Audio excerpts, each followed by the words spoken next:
Hi, I'm Marc, Director of the Project on Middle East Political Science and the Institute for Middle East Studies at George Washington University. Welcome back to the POMEPS Conversations, our series of chats with leading scholars in the field. And I'm delighted to today be joined by François Burgat of CNRS in Paris and one of the longtime observers of Islamist movements in the region, currently doing more work on Syria. But I thought we might begin our conversation by saying welcome to GW. It's a great pleasure and a great honor. Well, let me start by asking you about your experience of studying Islamic movements over the years. I've been reading your books since I was in graduate school, and you have a long perspective on the evolution of these movements. How do you think they've changed over the course of the years that you've been studying them?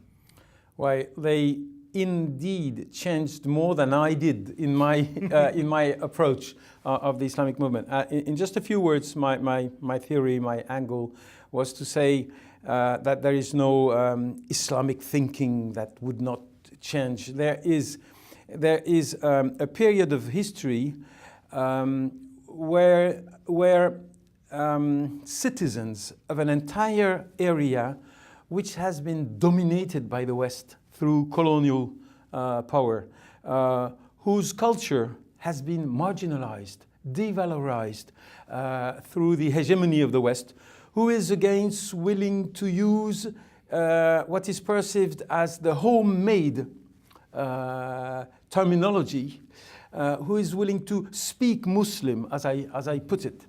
Now, the fact that they speak Muslim is a transnational, trans-social dynamic. You don't have to be rich or poor to speak Muslim. Every single individual has the feeling that he is more comfortable when he's using the terminology that his grandfather was using. So that's my main point. And then I say, how do I behave when I speak Muslim? And I say, I do not know. I have to go on the field and see a huge variety of using this Muslim terminology. So my main way of addressing changes in the landscape is to say the word Islamism is no longer functional because almost every single compartment of the political scene has more or less to speak Muslim, cannot go against this identitarian dynamic. But the way they speak Muslim can make them conservative or modernist. They can make them willing to adopt most of the so-called Western values when they do not, strictly speaking, contradicts what they look at their values. So they change in the sense that almost every single compartment of Arab societies nowadays is Islamist. So we ought to get rid of this concept and go closer to the wide variety of what it means to be from Ikhwan al-Muslimin, Muslim Brotherhood, or a Salafi, or etc., etc. And one thing which I really remember from your first books, the Islamic Movement in North Africa, and also Face to Face with Political Islam, were the stories that you were able to tell of the movement of intellectuals, some of them liberal, some leftist, into the Islamist camp and how they came into this. Do you see anything like that happening now with people moving out of the Islamist camp? The same kind of transformative experience that people had in the 1960s? This is indeed, if I may say, a good question. At least it's the hardcore of my methodology has been to ask individuals, not only intellectuals, why did you become an Islamist? Okay? And this was my way to get in. And in this conference that we are having together within hours in Washington, I intended to make a parallel between the narrative of a Salafi, a Tunisian Salafi whom I met a couple of weeks ago, who said to me, you know, we were so disappointed when Ghannouchi came to power. When these guys came to power, we had the impression that we had been treated like enemies.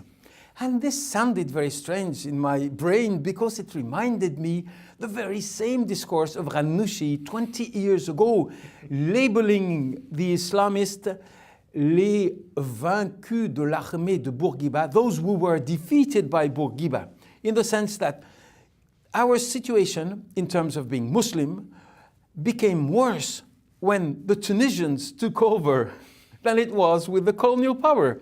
And the Salafis nowadays, to a certain extent, say to the Muslim brothers, oh, you made it worse. You respect less our Islamic identity than the secularist, the lousy secularist friend of Bourguiba used to do. So yes, indeed, there's a circle of a historical circle where you see political activists move toward Islamism in terms of authenticity. Is this circle completed? Is it finished? Have we moved to the post-Islamist era? My conviction is that no way. We are in a longer temporality than just no more Islamist after 2 weeks. And I keep taking the example of Iran. In Iran, a government may be defeated, an Islamic government may be defeated, but it doesn't mean that the next government will not be Islamist. The next government will be Islamist and will propose a different interpretation of the religious norm. But this period of time when people feel comfortable because they are using a terminology which they look at as homemade, as fueling their need to bring the West to, I say, give the symbolic identification of the other to the West, make the West again an other. This is not finished. So I think that we are still in the temporality of the Islamic movement. But what do you make of Egypt, where you've had this very strong state-led public backlash against the Muslim Brotherhood? Does that surprise you, or does that make you rethink? I stick to what I just said. First of all, I tend to minimize the public backlash, which has to a great extent been manipulated by the militaries in power from inside most of the state apparatus. But the fact that one Islamic government has failed to a certain extent, because it's military violence which has succeeded, not the Ikhwan who have failed. We would have needed a poll. We would have needed people voting against the Ikhwan, and this never occurred. But it is not the mere fact that a government who was labeled Islamist as, to a certain extent, failed, which allows us to say that the Islamic period of history has vanished. One of the most compelling personalities in your books that runs through the various books is Rashid Ghannouchi. And I'm curious how you would evaluate his performance in power. You've seen him living in exile, you saw his return, you documented his turn to Islam. How would you evaluate him now after the last couple of years in Tunis? Allow me to take you for a little trip in Libya. That's where I was last week. I was in Libya and I saw, I was exposed to all the problems of the Libyan government, facing this society where the demands of every single compartment is such after 42 years of authoritarianism that it cannot handle the situation. Very few commentators, very few analysts make the point that, hey, there are a lot of problems in Libya, but we cannot blame them on the Islamists since they were not in power. See? So my main point, probably the main point I would like to do in this conference, is that the trouble faced by those who won the elections, I don't want even to refer to Islamism, are related to the period of time when they come to power, the circumstances of their accessing to power, much more than it can be related to their being Islamist. So for Ghannouchi, you see this as a for problem of Ghannouchi- transitional government rather So for than... Ghannouchi, whom I met last month, and